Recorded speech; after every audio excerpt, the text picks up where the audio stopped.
유산을 둘러싼 숨겨진 비밀 2탄. 숨기고 감춘다 해서 진실이 사라지는 건 아니야. 서진은 차가운 눈빛으로 변호사 사무실 문을 열었다. 벽 한쪽엔 유 회장의 사진이 걸려 있었고 그의 미소는 마치 모든 걸 내려다보고 있는 듯했다. 회의실 안 한미정과 김하영이 나란히 앉아 있었고 태주는 팔짱을 낀 채 휴대폰만 보고 있었다. 민지는 아직 어린 표정으로 괜히 긴장한 듯 시선을 바닥에 두었다. 서진의 심장은 터질 듯 뛰었다. 3년이라는 시간이 걸린 이유, 그리고 오늘 밝혀질 유 원장의 진실. 모든 퍼즐이 이 방 안에서 맞춰질 것이었다. 변호사가 두꺼운 봉투를 꺼내자 방 안의 공기가 단번에 무거워졌다. 고인의 뜻에 따라 사망 후 3년이 지난 오늘에서야 유 원장을 공개합니다. 서진의 시선이 봉투를 꿰뚫을 듯 고정됐다. 왜 3년이나 걸렸는지 그 답이 이제 나올 것이다. 봉투가 열리고 변호사의 목소리가 울렸다.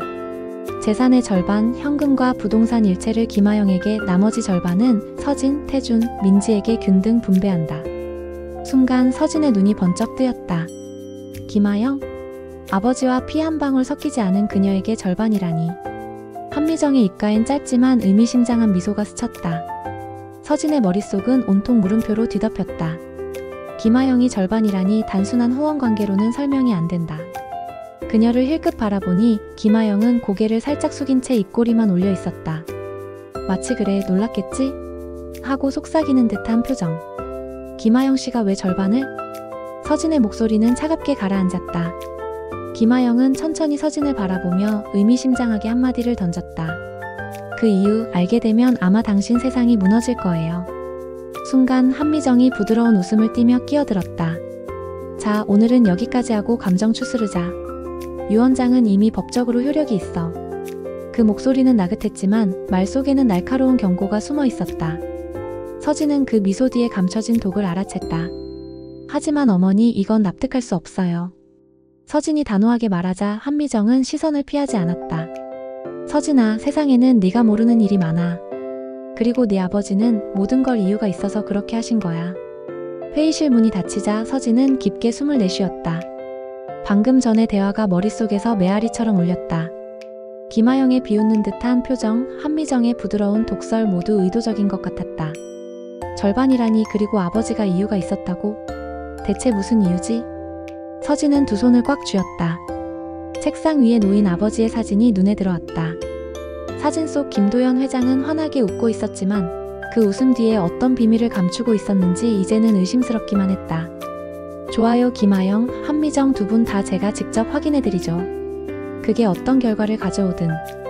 늦은 저녁 서진은 조용히 도심 외곽의 한 카페로 향했다. 창가 구석 자리에는 중년의 남자가 이미 앉아 있었다. 짙은 베레모와 검은 외투, 그리고 무심한 표정이 그의 직업을 말해주고 있었다.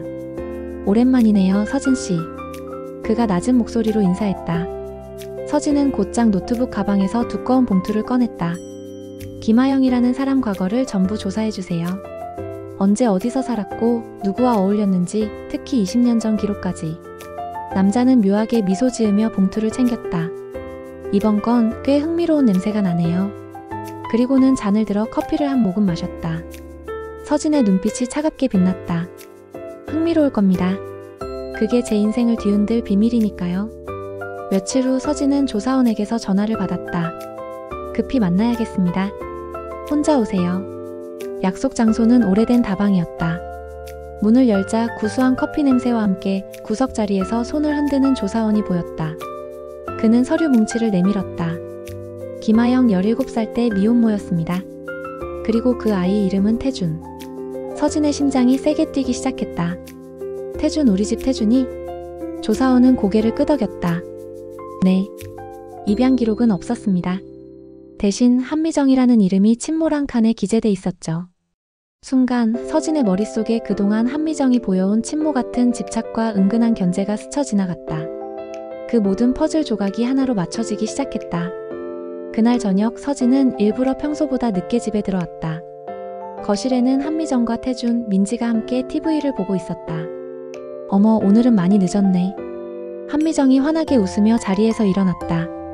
그 미소 속에 서진만 아는 싸늘함이 번졌다. 회사 일이 좀 많았어요. 서진은 무심한 척 태준을 바라봤다. 그 얼굴 속에서 김하영의 모습이 겹쳐졌다. 17년 전 그 아이가 맞다면 태주는 내 이복동생이 아니라. 머릿속이 복잡하게 얽혔다. 그때 한미정이 가만히 다가와 낮은 목소리로 속삭였다. 서진아, 유언장 공개날 실망하지 말고 담담하게 받아들이렴. 모든 건 이유가 있는 법이니까.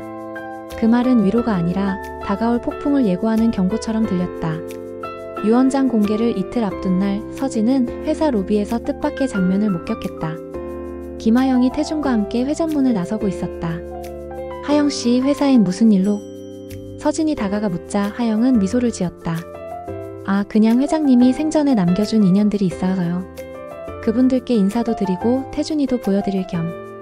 태준은 시선을 피하며 휴대폰만 만지작거렸다. 하지만 서진의 눈에는 그 아이의 표정 속에 알 수 없는 불안이 스쳤다. 그 순간 로비 구석에서 한미정이 전화를 끊고 이쪽을 바라봤다. 그 시선엔 경계와 불편함이 동시에 담겨 있었다. 이 셋이 무슨 관계인지 이번엔 반드시 밝혀낸다. 서진은 속으로 다짐하며 곧 다가올 유언장 공개 자리에 모든 퍼즐을 맞추기로 했다. 유언장 공개 당일 김도연 회장의 집무실이었던 대형 회의실 문이 천천히 열렸다. 긴 테이블 위에는 두꺼운 봉투 하나가 놓여 있었다. 변호사가 자리에서 일어나 말했다. 이 자리에 모인 분들은 고 김도연 회장의 유언장에 이름이 기재된 분들입니다. 지금부터 유언장을 개봉하겠습니다. 서진은 정면에 앉아 숨을 고르고 한미정은 태준과 민지 옆에 나란히 앉았다. 김하영은 조금 떨어진 자리에 앉아 있었지만 묘하게 시선을 피했다. 봉투가 찢어지고 변호사가 종이를 꺼내 읽기 시작했다. 본인은 사망 후 전 재산을 아래와 같이 분배한다. 순간 서진의 심장이 요동쳤다. 곧 이어진 첫 문장이 그녀가 예상한 것과 전혀 달랐기 때문이다. 서류 봉투가 탁자 위에 내려놓아졌다. 변호사가 고개를 들며 말했다. 이상으로 유언장 공개를 마치겠습니다. 순간 회의실 안에 정적이 흘렀다. 누구도 먼저 입을 열지 않았다. 서진은 서서히 시선을 옆으로 돌렸다. 그 끝에 앉아있는 김하영. 서진의 눈빛과 마주친 하영의 표정은 마치 모든 것을 알고 있다는 듯 차분했다. 그러나 그 눈동자 깊은 곳에서 잠시 스쳐 지나가는 불안이 보였다. 한미정은 손끝으로 서류를 가지런히 정리하며 이제 모든 게 명확해졌네 하고 중얼거렸다. 그 말투 속에는 묘한 확신이 숨어 있었다. 서진은 무심한 듯 팔짱을 꼈지만 시선은 한미정과 하영 사이를 오갔다. 한미정이 서류를 덮는 순간 하영의 손끝이 살짝 움직였다. 그 미세한 손짓에 한미정이 눈을 스치듯 마주쳤다. 짧지만 분명한 교감. 마치 서로의 속마음을 확인하는 암호 같았다. 서진의 심장이 둔탁하게 내려앉았다. 둘이 아는 사이였어? 머릿속에서 수많은 퍼즐 조각이 빠른 속도로 맞춰지기 시작했다. 그리고 한 가지 결론에 도달했다. 아버지의 유산, 이건 우연이 아니야. 서진은 일부러 의자를 뒤로 당겨 하영과 눈높이를 맞췄다. 하영씨, 우리 아버지를 언제 처음 만났죠? 하영은 순간적으로 표정이 굳었지만 곧 부드러운 미소를 지었다. 그게 꽤 오래전이죠. 정확히 기억은 안 나네요. 말끝은 흐렸지만 그 눈빛에는 마치 더 묻지 말라는 경고가 스쳐갔다. 서진은 억지로 미소를 지으며 차잔을 들어 올렸다. 기억이 안 날 정도면 정말 특별한 인연이었나 봐요. 하영의 손이 멈칫했다. 그리고 다시금 미정과 스쳐 지나가는 시선. 서진의 의심은 이제 확신으로 바뀌고 있었다. 자, 여기 있던 얘기는 그만하고 이거 좀 먹어봐요. 오늘 아침에 직접 만든 거예요. 한미정이 억지로 웃으며 대화의 흐름을 끊었다. 은근히 하영 앞에 반찬을 놓으며 시선을 가렸다. 서진아, 너도 좀 먹어. 괜히 쓸데없는 얘기에서 분위기 흐리지 말고. 그 말투는 부드러웠지만 속에 숨은 날카로움이 그대로 묻어났다. 하영은 억지 웃음을 지으며 젓가락을 들었고 서진은 그 모습을 뚫어져라 바라봤다. 한미정의 손끝이 미묘하게 떨리는 걸 서진은 놓치지 않았다. 서진은 젓가락을 내려놓고 물잔을 들었다. 한미정의 시선을 피하며 천천히 물을 마셨지만 머릿속은 이미 복잡하게 돌아가고 있었다. 저 손끝에 떨린 거짓말을 할 때 나오는 습관이지. 하영은 여전히 억지 미소를 유지하고 있었지만 그 눈동자 속에는 불안이 스쳤다. 어머니, 그럼 유언장 얘기는 여기서 끝이네요? 서진이 무심한 듯 던진 질문에 한미정은 잠깐 멈칫하더니 고개를 끄덕였다. 그래, 더 얘기할 건 없어. 하지만 그 목소리 끝에는 서진만이 들을 수 있는 묘한 떨림이 있었다. 서진이 자리를 박차고 일어서자 식탁 위에 공기가 무겁게 내려앉았다. 저는 먼저 가보겠습니다. 서진은 짧게 인사하고 차갑게 식당 문을 나섰다. 문이 닫히자마자 한미정의 표정이 돌변했다. 하영씨, 오늘은 너무 티를 냈어. 하영은 억울하다는 듯 목소리를 낮췄다. 저도 모르게 그랬어요. 그런데 서진씨, 뭔가 알고 있는 눈치예요. 한미정은 손가락으로 테이블을 천천히 두드리며 날카롭게 웃었다. 알든 모르든 우리 계획만 틀어지지 않으면 돼. 그 말 속엔 서늘한 경고가 숨어 있었다. 서진은 식당을 나와 차 안으로 들어갔다. 차 문을 닫자마자 휴대폰을 꺼내 들었다. 팀장님, 부탁드린 자료 준비됐나요? 전화기 너머로 낮고 침착한 목소리가 들려왔다. 네, 김하영 씨의 과거 기록 생각보다 흥미롭습니다. 서진의 눈매가 날카롭게 변했다. 파일 전부 제 메일로 보내주세요. 오늘 안에 확인해야 합니다. 전화를 끄는 서진은 깊게 숨을 들이마셨다. 차창 밖으로는 불빛이 번지는 밤거리가 펼쳐져 있었지만 그의 머릿속은 과거의 조각들이 빠르게 연결되고 있었다. 하영씨, 당신 대체 누구야? 사무실 책상 위에 노트북이 켜지고 첨부 파일이 열렸다. 첫 페이지에는 20년 전 미혼모 센터의 단체 사진이 있었다. 그 속 한쪽 끝에 교복 차림의 어린 김하영이 서 있었다. 옆에는 젊은 한미정이 환하게 웃으며 서 있었다. 서진의 손가락이 사진 속 두 사람을 번갈아 가리켰다. 이게 무슨 뜻이지? 다음 장에는 입소 기록이 적혀 있었다. 이름 김하영, 나이 만 16세. 비고란에는 출산 후 아이를 보호자에게 인계라고 쓰여 있었다. 서진의 이마에 깊은 주름이 생겼다. 보호자 한미정? 그 순간 머릿속에서 하나의 그림이 완성되기 시작했다. 서진은 숨을 깊게 들이마셨다. 마치 퍼즐 마지막 조각이 손에 쥐어진 듯 모든 게 연결되기 시작했다. 태준, 그 아이가 하영씨 아들인 거야? 입안에서 굳게 다물었던 단어가 새어나왔다.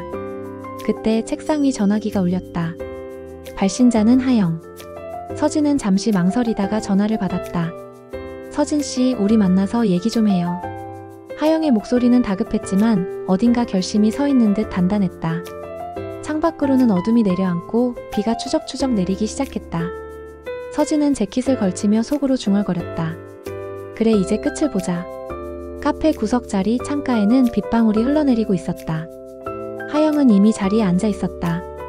두 손을 맞잡은 채 떨리는 숨을 고르고 있었다. 서진이 의자에 앉아 하영이 먼저 입을 열었다. 태준, 사실 그 아이는... 하영은 잠시 말을 잇지 못했다. 눈가에 맺힌 물방울이 빛에 반짝였다. 내 아들이에요. 그리고 당신 아버지는 그저 후원자였을 뿐이에요. 서진의 눈이 커졌다. 그럼 왜 내 아버지의 유산에 당신 이름이? 하영은 쓰라린 듯 웃었다.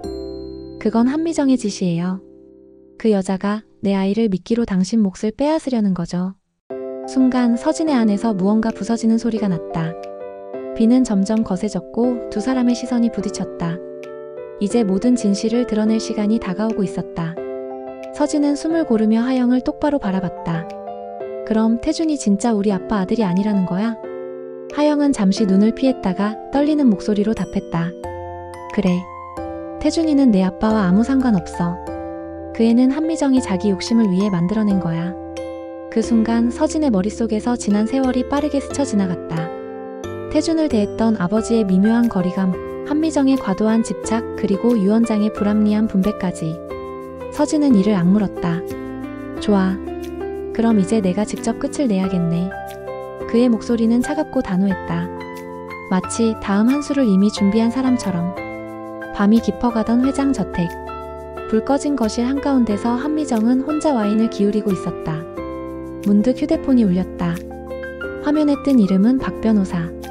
그녀는 비밀스러운 미소를 지으며 전화를 받았다. 네, 변호사님. 네, 알겠습니다. 그럼 원본은 예정대로 처리하시죠. 그 목소리에는 두려움도 망설임도 없었다.